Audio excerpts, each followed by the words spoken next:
Magandang araw mga kaibigan. Bigyan natin ng reaction opinion itong post, ang balita ngayon. Title, Ngayon, kami naman, sinisigawan mo. Cayetano pinuna ang umano'y pagtataas ng boses ni Kiko Pangilinan sa gitna ng Senate debate. Nagkaroon ng tensyon sa Senado matapos sitahin ni Senate President Alan Peter Cayetano si Senador Kiko Pangilinan kaugnay ng umano'y pagtataas nito ng boses habang nagpapatuloy ang mainit na debate hinggil sa proposed amendment sa Senate Rules para sa remote participation at electronic voting ng mga senador. Sa kasagsagan ng plenaryo, pinaalalahanan ni Cayetano si Pangilinan tungkol sa nauna nitong paghingi ng paumanhin kay Senador Robin Padilla sa hiwalay na insidente noon sa Senado. Yan. First of all, I hope we learned our lesson. Senator Pangilinan already apologized to Senator Padilla, then now, you are shouting at us. Grabe, sampal sa muka. Talagang ganyan ba siya? Mainitin ang ulo, sumisigaw sa plenaryo. Grabe, no? Dagdag pa ni Cayetano, makikita umano sa official records ng Senado ang naging tono ng pananalita ni Pangilinan sa plenaryo. The record will show, nakatape naman, ang taas-taas ng boses nyo, di ba? You were shouting. Kaya nga, di makarinigan. Believe din ako kay SP Cayetano. Pag nag-pre-preside siya, very calm. Yan ang sign of character, strong leadership, confident. Di mo kailangan sumigaw. Minsan ko lang nakitang nagalit si SP Cayetano, I think press conference, sa media interview, tinatanong tungkol ba sa, nakalimutan ko, parang gumanon siya, I'm sorry. Dahil yung mga tanong yung ganyan, nagalit siya sa tanong ng reporter. So sa labas yon, hindi sa plenaryo. Masama kasi kung sa plenaryo sumisigaw ka eh. Para kang, alam nyo na, nag-ugat ang mainit na palitan matapos questionin ng minority bloc ang umano'y pagmamadali sa pagsusulong ng amendment sa Senate Rules, partikular ang proposal na magpapahintulot sa mga senador na dumalo at makaboto sa sesyon sa pamamagitan ng teleconference o online platforms. Giit ng minority bloc, dapat umanong dumaan muna sa masusing deliberasyon ang panukala, lalo na't hindi pa umano ganap na nabubuo ang Committee on Rules matapos ang pagbabago sa liderato ng Senado. Sa kabilang banda, ipinunto naman ng majority bloc na maaari nang talakayin sa plenaryo ang proposal upang makasabay umano ang Senado sa paggamit ng modernong teknolohiya sa legislative proceedings. Kalaunan, humantong ang tensyon sa walkout ng minority senators matapos igiit ng majority bloc ang pagpapatuloy ng deliberasyon at botohan sa Senado.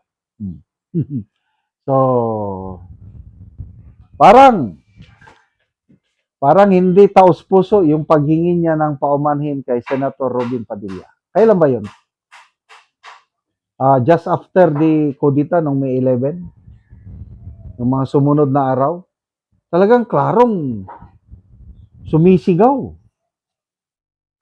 Ang isang senador, abogado pa naman, na bagay na hindi pinalampas ni Senator Robin Padilla. Nagpalitan ng sagutan, then after that, ayaw humingi ng apology si Pangilinan publicly.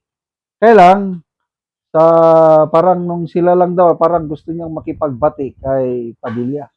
But kalaunan pala, ngayon ko lang nalaman, na humingi siya ng apology, inamin niya na hindi maganda yun. So ngayon, napaka-swabe yung birada ni Senator Cayetano, para bang, pak! Masakit. Sampal sa mukha. Humingi ka ng apology kay Senator Padilla dahil sinigawan mo. On records yan sa Senado, ang taas ng boses mo. Tapos, kami naman ngayon, ang sinisigawan mo. Ah, so, again, yan din ang weakness ko noon. Yung anger, it's not good. May verse sa Bible yan na anger, outburst of anger, mga ganon, does not produce the righteousness that God desires. Kaya nga mayroong tinatawag na fruits of the Spirit. Ano yan? Self-control, gentleness. Yan ang yan ang weakness ko, kaya yan ang dasal ko na Lord, please develop in me Christ-like character, fruits of the Spirit, love, joy, peace, patience, uh, goodness, kindness, faithfulness, gentleness, and self-control. So self-control, gentleness, yun ang panlaban mo sa anger. Meron pa, Colossians 3:12. Sinasabi doon na we should clothe ourselves with, ano yun? As Christians, as followers of the Lord Jesus Christ, ano yung dapat na i-exhibit natin na character? Compassion. Gentleness, yan. So kung gentle ka, hindi ka dapat sumigaw. Gentleness, patience, kindness, humility. So it's a word of work on progress sa buhay ko na unti-unti naman nakikita ko na yung pagbabago sa tulong ng Diyos na yung anger makontrol.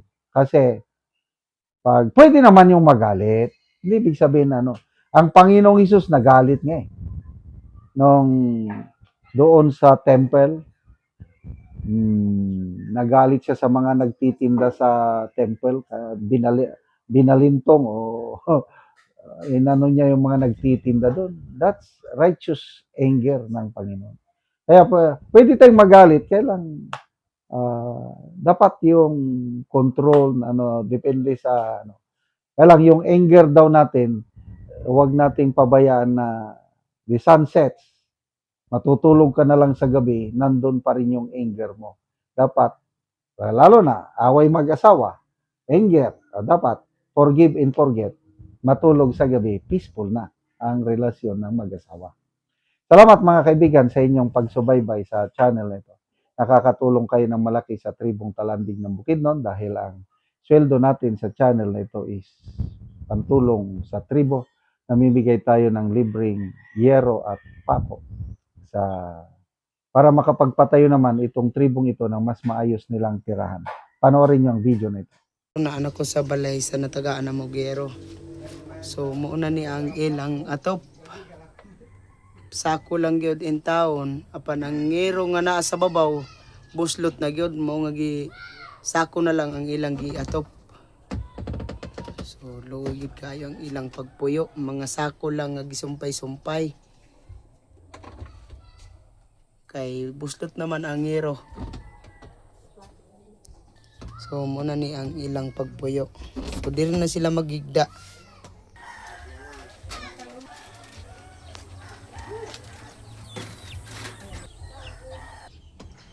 O karon te pila na ni katuig ang inyong balay nga sako lang gyud in taon ang gipang butang kay ang inyong ngero buslot na. 5 na gid mi diri ka kuan tuig sa kuan mo ang payag niya. So kuan gyud te balisod gyud kay kayo kay kuan. Ang gid ni tanan isa sako na lang gid ang among gi kuan tapa. sako na lang ang inyong gitapa kay tulo na gid tanan. Oo, so ang inyong atop nga yero te pila na gani katuig? 5 na katuig. 5 na katuig, so mga buslot na tanan. Oo. Ang abuhan manggali namo di na namo gakakuanan kay tulog na jud. Bisan ang inyong abuhan. So kung example tay magulan nga gabi asa man mo magigda diri lang gyapon sa inyong sala gyapon. O diri aram. So maulan na gyud mo. Ulan na gid ni kung kuan. Gaulan. So unsay trabaho dayto sa imong bana? Mag-uumara. Mag-uumara. Oo, so sa sukad sa 5 na katuig te wala gyud mo nakapalit og yero nga inyong ika-atop. Wala jud. Kay kuan perminti baya kuan. Lisod kaayo ang mag-uuma kung wala kay financing. Lisod kaayo. Nagpasalamat ko sa kuan unang-una sa kuan Ginoo. Isa siya sa kuan naghatag og talangin nga matagaan mi og kuan. Yan nga. Mm. Mm. Lagi to. Salamat po sa nag-sponsor. So nakailak si ate sa ilang kalisod. So kuan gyud tungod daw sa ilang. Oo, sige te, salamat.